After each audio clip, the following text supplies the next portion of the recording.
Vous êtes plusieurs à me dire que sur les photos et sur les vidéos, c'est pas évident que Forest soit plus grand que Azimut. Alors effectivement, c'est vrai que quand on voit les photos, c'est pas flagrant. Donc je me suis dit, pourquoi pas sortir mon mètre et prendre les mesures, et les chiffres nous diront exactement lequel est le plus grand. Bon, on sait que c'est Forest, mais est-ce que c'est vraiment beaucoup plus grand?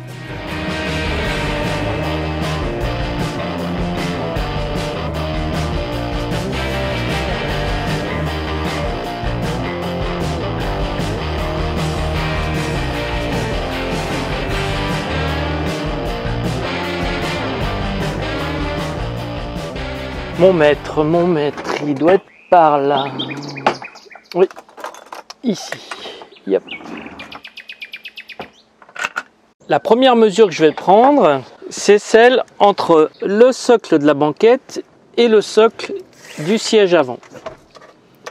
Donc ça, c'est un mètre qui mesure les intérieurs. Et là, on est à 53. Alors, la dimension entre la banquette et le siège avant, on est à 97. 53 pour Azimut, 97 pour Forest, ça fait 44 cm d'écart. C'est énorme, vous imaginez cet espace-là, vous rajoutez 44 cm, mais ça change tout l'espace de vie. Ensuite, je vais prendre la mesure de la paroi devant la banquette jusqu'à la porte. On a, pas évident parce qu'elle a la marche, 175. Alors, la dimension de la paroi de là-bas, devant la banquette, jusqu'à la porte, là, on est à 205. 175, 205, ça c'est la largeur intérieure des véhicules. Ça signifie 30 cm de plus en largeur à l'intérieur du véhicule. 30 cm, c'est beaucoup, hein. C'est 15 cm de plus de chaque côté, plus la caisse qui est carrée, contrairement à la caisse d'Azimut qui est un peu arrondie. Ça agrandit vraiment l'espace.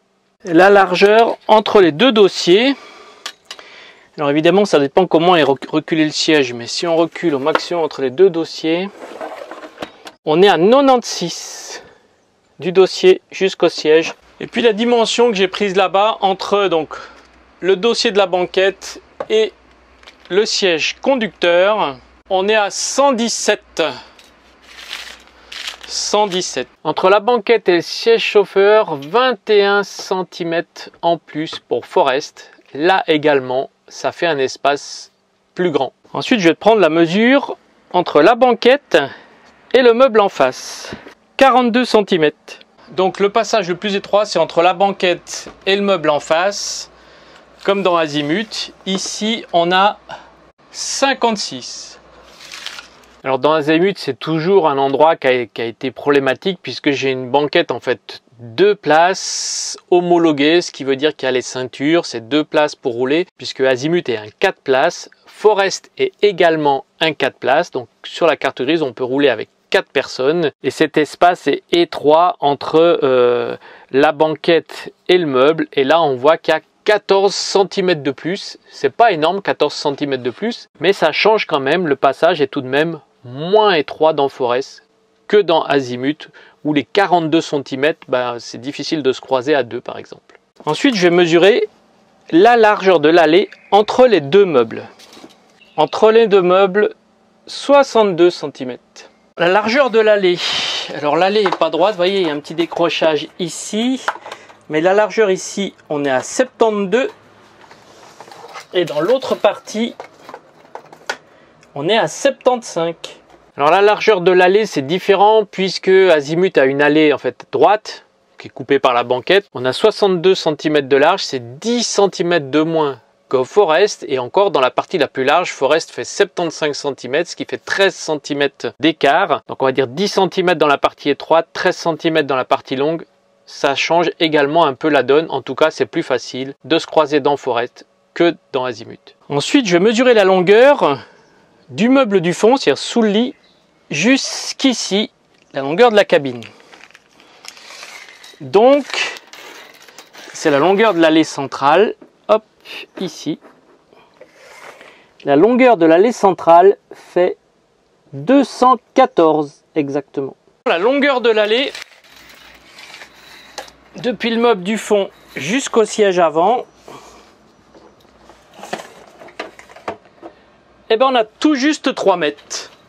La longueur de l'allée centrale, c'est le couloir des véhicules, 2,14 m pour azimut, 300, c'est-à-dire 3 mètres pour Forest, ça fait 86 cm de plus dans l'allée centrale. Pareil, ça change vraiment la donne, ça fait vraiment une allée plus longue et donc plus facile à utiliser.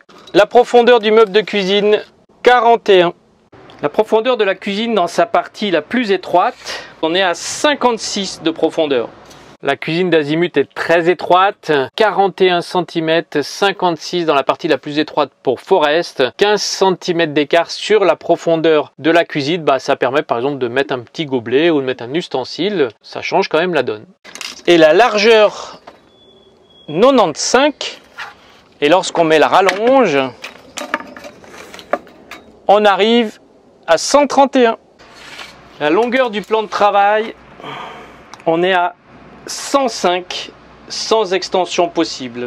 Donc la longueur du meuble de cuisine, c'est 95 dans la partie étroite, mais 131 sur la partie longue pour azimut et seulement 105 pour Forest. Donc on a 10 cm d'écart sur la partie courte. Forest est un peu plus long lorsque azimut n'a pas déployé sa rallonge, mais lorsque la rallonge est déployée, bien évidemment, c'est azimut qui a l'espace de cuisine la plus longue. Il faut toutefois relativiser parce que l'espace de cuisine d'azimut, la petite planche qui se déplie se trouve face à la porte et que c'est très difficile de passer par la porte extérieure lorsque cette rallonge est dépliée.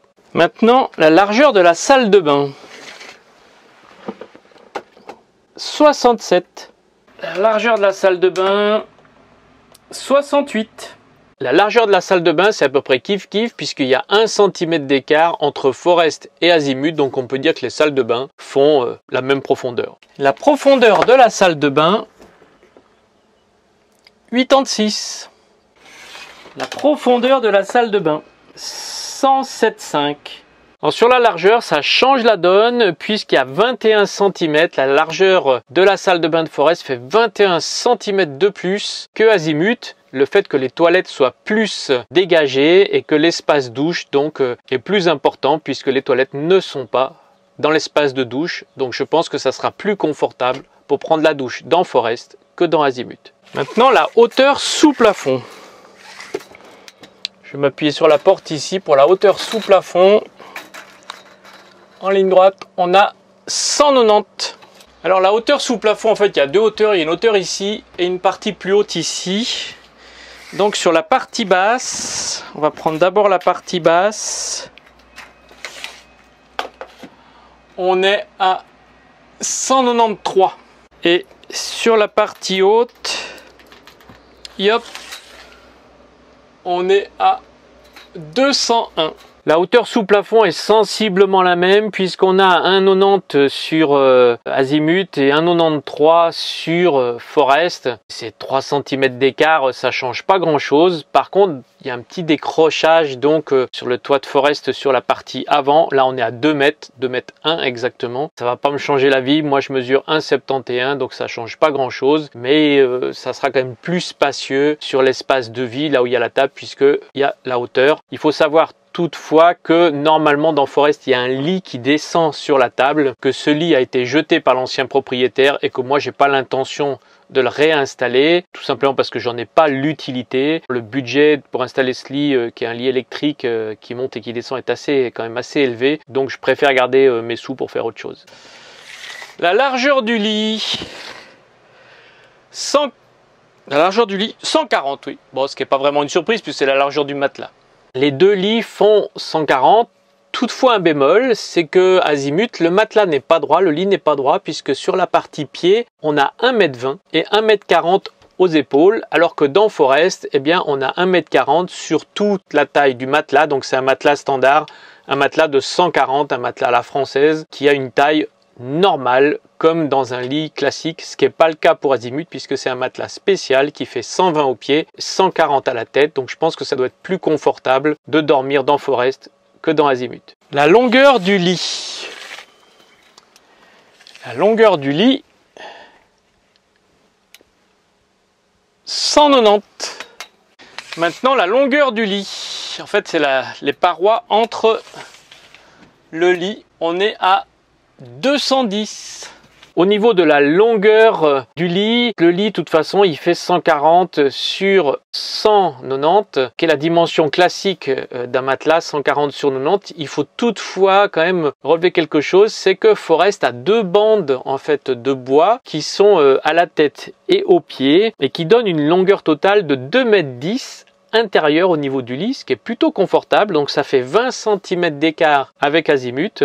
Donc ça fait quand même un lit plus long. Sur Forest, il y avait un surmatelas qui couvrait cette partie-là. Tout ça a été jeté à la poubelle parce que c'était tout moisi dû à des infiltrations d'eau. Je ne sais pas encore si je remettrai un surmatelas au-dessus le matelas de 140 sur 190 à suivre. La hauteur sur le lit, 88. La hauteur du lit jusqu'au plafond, sachant que là, il y a le surmatelas, donc il faudra enlever le surmatelas. On est à 96. C'est difficile de mesurer la hauteur du lit entre le matelas et le plafond, puisque le matelas est souple et puis ça dépend de l'épaisseur du matelas. On peut mettre des matelas de différentes épaisseurs. Donc j'ai mesuré 88 sur azimut, 96 sur Forest, soit 8 cm. Mais il faut tenir compte en fait de la mesure qui suit, qui est la hauteur du lit. Et là je vais mesurer la hauteur du lit. Donc avec le matelas, on est à 96. Et puis la hauteur du lit, on est à 92. D'un côté j'ai mesuré l'épaisseur du matelas, de l'autre côté j'ai pas mesuré l'épaisseur du matelas, mais bon. Là il y a un surmatelas en plus. Bon, tout ça va être changé parce que la literie est très abîmée, le matelas est moisi. Donc tout ça, ça va être changé. Le lit d'azimut est à 96 cm du sol, le lit de Forest à 92 cm du sol. Ça veut dire que le lit de Forest est 4 cm plus bas. Ça sera plus facile pour accéder. Il y a également une petite marge de prévu comme pour azimut. Ça change un petit peu la donne. On va dire que l'accès est un peu plus facile sur Forest que sur azimut. Ça change pas grand chose quand même. Par rapport à ces mesures, eh bien, j'ai fait quelques calculs. En fait, j'ai tout simplement repris la largeur des véhicules et la longueur de l'allée centrale sans tenir compte de la partie cabine de pilotage, puisque c'est identique chez Forest comme chez azimut en fait, hein, les deux parties de pilotage sont identiques. Donc j'ai pris la mesure depuis la limite et c'est quand même intéressant. Donc on a vu que azimut mesure 1,75 m de large sur 2,14 m de long, ça fait 3,75 mètres carrés, donc c'est relativement petit. Sur Forest, on a 2,05 m de large sur 3 mètres de long jusqu'au lit, ce qui nous fait un peu plus de 6 mètres carrés, 6 mètres carrés 15 exactement, donc c'est quand même plus grand. Par contre, ce que j'ai fait, c'est que j'ai rajouté dans mes calculs, alors j'ai mes petits papiers sous le nez, j'ai rajouté dans mes calculs la dimension du lit. Et ça, c'est intéressant puisque les 214 d'azimut de l'allée centrale vont de là, en fait, de l'arrière de la partie chauffeur jusqu'au meuble. Mais le lit est en travers dessus, ce qui fait qu'il ne faut pas rajouter 140, mais il faut rajouter seulement 120, puisque je vous ai dit que le matelas, au niveau le plus étroit, fait 1,20 m. En rajoutant ce 1,20 m, eh bien, ça nous donne 5,85 mètres carrés pour azimut, donc pas tout à fait 6 mètres carrés. La superficie sur Forest, on a bien sûr ces 2,05 m de large, on a 3 mètres sur l'allée centrale, mais on a encore 1,40 m pour le lit, ce qui nous fait un total de 4,40 m de longueur intérieure sans compter la cabine de pilotage, ce qui nous fait un véhicule de 9 mètres carrés. Donc 9 mètres carrés habitables, meubles compris sur Forest, contre un petit peu moins de 6 mètres carrés sur azimut. Ça fait donc un peu plus que 3 mètres carrés d'écart entre les deux véhicules. Et ça, c'est pas rien. C'est bluffant, non, de prendre toutes ces mesures. En tout cas, les résultats sont clairs, nets et précis. J'ai bien fait de prendre un véhicule plus grand avec plus d'espace de vie. Voilà, je vais enlever le gaz pour éviter la visite chez Caligaz. Donc la bouteille de gaz est là, c'est une petite bouteille comme on peut le voir. Hops. Et le tuyau est à remplacer avant 2020. Donc je fais bien de l'enlever. De toute façon, j'ai pas l'intention de garder le gaz ici. Donc il n'y aura pas de gaz dans Forest comme il n'y a pas de gaz dans azimut. Et si je laisse le gaz pour l'expertise, eh bien il doit passer la certification Caligaz. Donc je vais tout enlever pour éviter ce problème. Et de toute façon après, les plaques de cuisson passeront en induction. Donc je vais enlever les bouteilles de gaz. Celle-ci, il y a une bouteille dans la réserve. Et également les tuyaux. Voilà, bouteille de gaz. Il y a peut-être une date dessus. Je sais pas, en tout cas, il y a du gaz dedans. 2017, c'est marqué. Est-ce qu'elle est périmée depuis 2017? Je sais pas. Et là, le tuyau, il va dessous là-bas.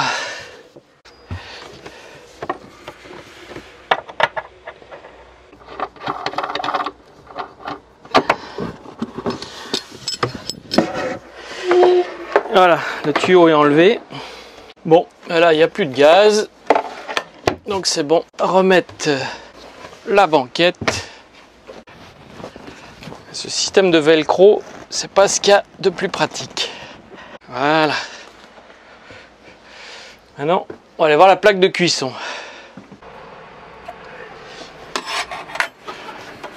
Il y a un raccord là-bas.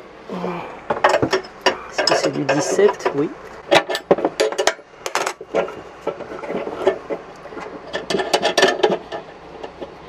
Bon, là c'est bon. Est-ce que j'arrive à le déboîter maintenant? Ouais. Et voilà. Attention à ne pas perdre le joint. Parce que cette plaque elle est neuve en fait, elle est en très bon état. Et donc elle pourrait resservir à quelqu'un. Si jamais, faites-moi signe. C'est quoi comme vis? On dirait du Torx de nouveau. Oui, c'est du Torx, ça se dévisse à la main. Et là vous voyez, l'intérieur du meuble, c'est propre. Avec sur le côté, le tuyau de gaz. Celui-là donc, je suis en train d'enlever. Merci beaucoup d'avoir regardé cette vidéo jusqu'au bout. Vous pouvez également vous abonner à la chaîne, cliquer sur la petite cloche pour être informé des prochaines vidéos, me suivre au quotidien sur Instagram. Oui, les choses vont bouger sur la chaîne. Oui, ça bouge doucement parce que c'est pas moi qui maîtrise les délais de rendez-vous pour Forest, ni la vente d'Azimut. Donc les choses bougent lentement. Trop lentement à mon goût, mais bon, pas le choix. Il faut faire avec. Donc il va nous falloir de la patience pour la mise en place de ce nouveau véhicule, pour son fonctionnement, pour mon installation à l'intérieur et pour une vidéo très descriptive intérieure-extérieure. En attendant, je vous dis ciao, à la prochaine!